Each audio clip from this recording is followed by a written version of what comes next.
ঠিক আছে, ধন্যবাদ ভাইজান। এই যে এইটা মনে হয় দাম বলছে না কাকা? কয় নাই, এটা তো অন্য জাতের ধান দেখতেছি। এটা কার ধান আপনার?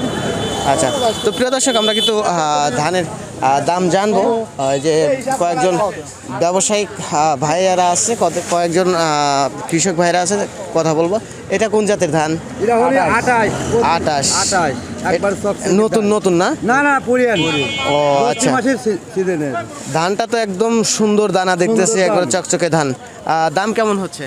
দাম 1100 1150 করছে। ধানের দাম তো তাইলে কমছে, কমেছে। 1250 ছিল। 1250 টাকা। 1250 আপনার ধান কি বিক্রি করে দিয়েছেন নাকি? 1100 কি হবে? 1100 বিক্রি করছেন লাস্টে। আরে, তো আপনার এর আগে কি ধান বিক্রি করছেন? এই ধান 1250 1250 প্রত্যেক মনের উপর 100 টাকা কমে গেছে। 100 টাকা কমে গেছে। ও আচ্ছা আচ্ছা।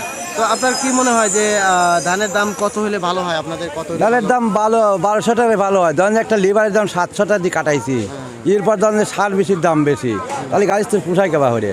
সেটা তো অবশ্যই অবশ্যই। বুঝলেন, এমন অবস্থা আছে এখন কৃষক ঘরে একাত যাচ্ছে। ও আচ্ছা, তো যাই হোক, আপনার এখন সব কিছুরই দাম বেশি, কীটনাশক, সার আর সব কিছুরই দাম বেশি। তো 1150 বলছে না? আচ্ছা আচ্ছা, ধন্যবাদ। প্রিয় দর্শক, আমরা কিন্তু এক আঙ্কেলের সাথে কথা বললাম এবং জানলাম যে আজকে ধানের দাম কম। আপনারা দেখতে পাচ্ছেন ধানের আমদানিও কিন্তু হাটে ভালোই আছে।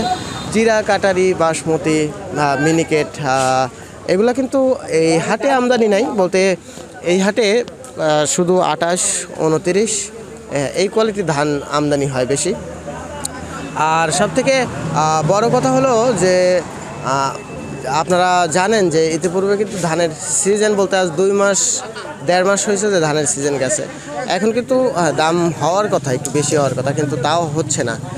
আর আজকে আমরা জিরা, কাটারি, মিনিকেট একটা হিসাব অনুযায়ী পাচ্ছি যে চিকন কোয়ালিটির ধানের দাম বলতে জিরা, কাটারি, মিনিকেট, বাসমতি এই সমস্ত ধান কিন্তু 1300 থেকে হয়তো 1350, 1400 পর্যন্ত আছে। আর হীরা বা জাগরণ এগুলো ধান কিন্তু 1000 থেকে 1050 টাকা পর্যন্ত আছে বলতে, মোটা যে হীরা জাগরণ ধানগুলো আছে। আর অন্য অন্য 28, 29 এগুলোর দাম কিন্তু কোয়ালিটি ভেদে হাটে বেচা কেনা চলতেছে।